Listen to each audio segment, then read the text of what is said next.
time to show off new builds going out to my buddy Nate as wedding gifts. So very hard to fit everything into one screen here, but we got some watch builds to go over. Now they're all identical outside of laser etching on the preview buckle. So I'll just go over like maybe one and then kind of pull up a few of them just to kind of show them off. But what we've got is I would call it baby blue Sunburst dial with silver accents. Did a set of course it's at a perfect time where they're lined up behind each other. That's how all my pictures and all my videos always work. Silver handset with a long loom seconds hand. And I'm going to grab a microfiber because, as you can see, these are polished cases. So real easy to fingerprint them as you're putting on. Milled crown, custom engraved milled caseback, then lasered to match the box.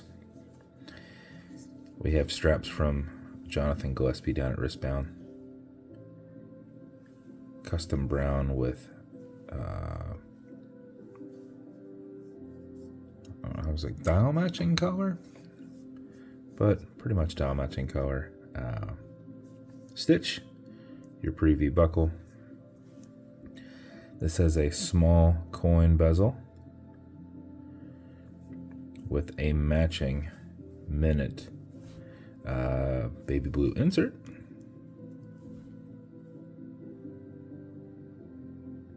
And that's the build. Each one of these is identical outside of the laser engraving on the buckle.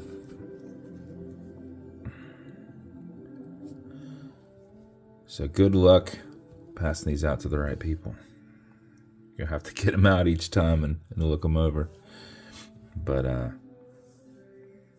that's what we got on each one.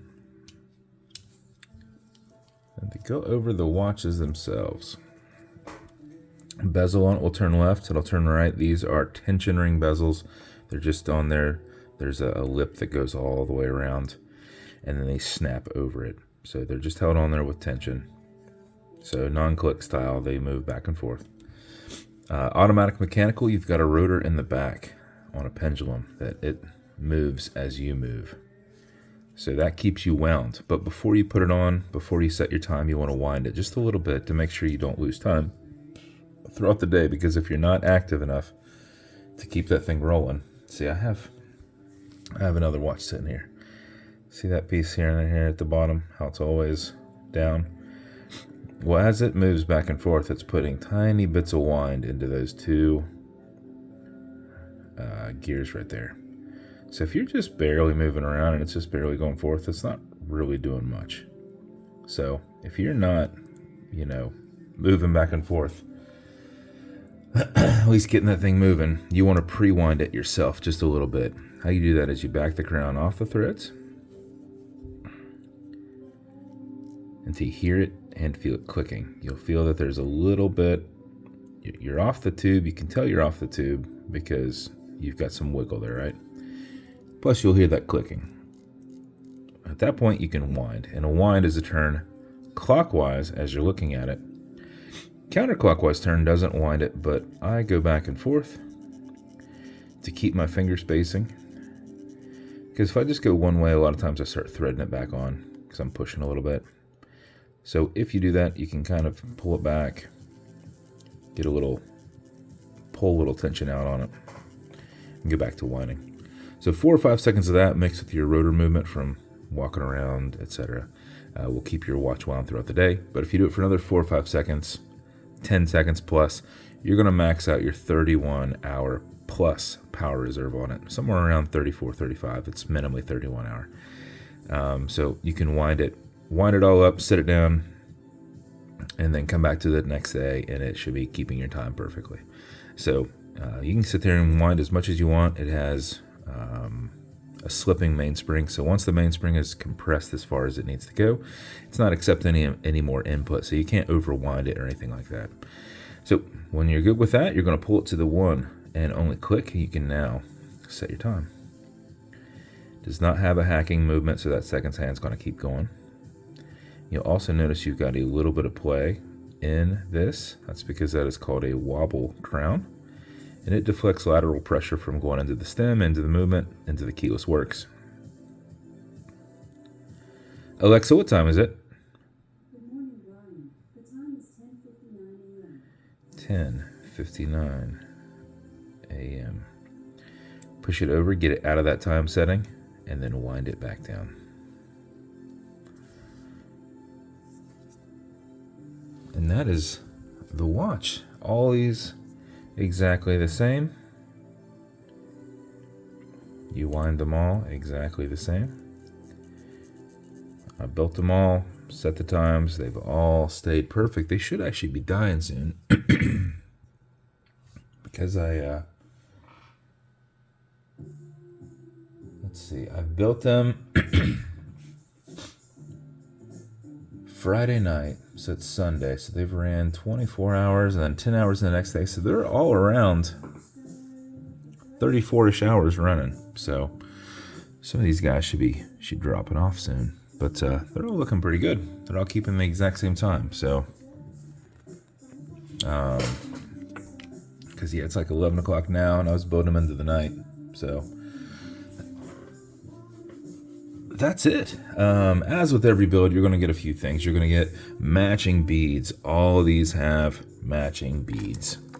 So entirely up to you how cool you are, whether you wear your beads with your watch. But we've got 10 sets of beads. That was the holdup yesterday's. Forgetting, oh yeah, we gotta have enough beads to do 10 matching sets. You're going to get a laser engraved custom slider box with an Atlas pillow inside. So everybody has one of those. You're going to get watch cleaner. This is non-streaky, non-toxic, non-residue. It is for anything metal or glass. So everything here in the center of the watch, along with a microfiber.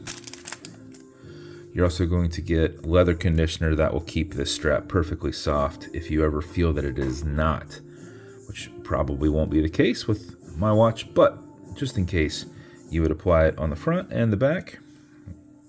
Use a rag or something like that. Don't use one of your microfibers. You don't want anything to dry up on it and then you scratch your polish because you've got something like, hardened on that microfiber.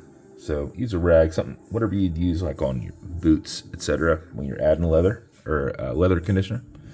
And then lastly, you're going to have fine scratch remover. This is Novus 2 from Amazon, just repackaged. It says fine scratch remover on it.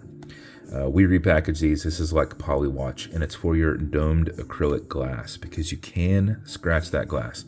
If you do, no big deal. Put a tiny bit of this on it and buff it out with your blue microfiber. So the scratches up and down, go left and right, filling that scratch, haze it, buff it out, generate some heat with your thumb. You should polish that right out of there.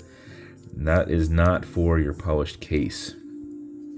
I don't have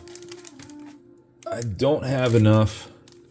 Every once in a while I throw some of this stuff out, and I do not even remotely have enough. If you would ever scratch your polishing, you can actually fix that.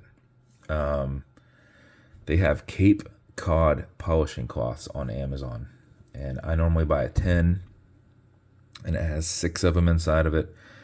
They're in a like a sealed silver, I don't know, whatever the hell they are. There's 2 of them, 2 cloths inside of each one. I cut a little tiny square off of one because you don't need the whole cloth out. And then I put that back up and kind of seal it because you kind of want to keep it wet. And just go back and forth over the scratch like 30 seconds to a minute, and it's gone normally after that. At 30 seconds, if it's not, I flip it over and go to the other side and just polish it out. So Cape Cod cloth is what you would need if you would get any little hairline scratches in this. And then you'd have enough to like last you a lifetime, and any of the other watches that you have if you buy one of those 10s. You can buy like just a single pack, I think, for like $6, and it has 2 of them inside of it, which that alone will last you forever. So if you have multiple watches, maybe buy the 10. If you only have one, just buy one of those little packs. So that's it. That's the build. I hope you guys like it. Nate, I appreciate you a ton, man.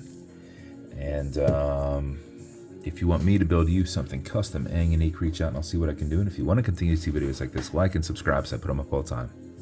Thanks, guys.